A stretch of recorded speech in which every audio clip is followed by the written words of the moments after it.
धाराशिव जिल्ह्यात मागील 2 दिवसापासून मुसळधार पाऊस पडत आहे।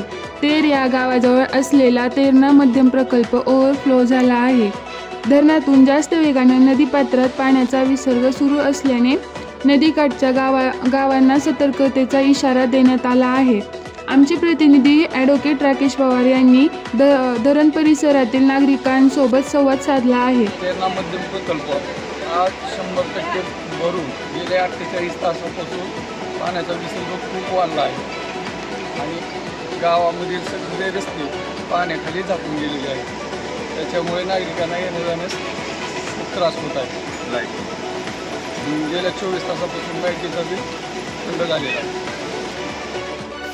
किती वेळ झाला पाऊस चालू आहे?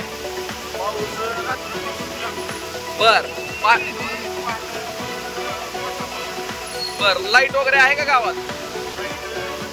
हा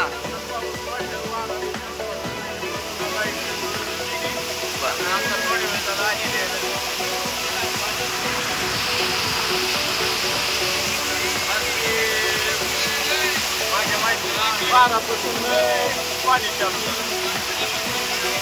रात्री 12 5-4 जास्त। अशा महत्त्वाच्या बातम्या पाहण्यासाठी युनिक धाराशिव न्यूज चॅनलला लाईक करा, शेअर करा, सबस्क्राईब करा। धन्यवाद।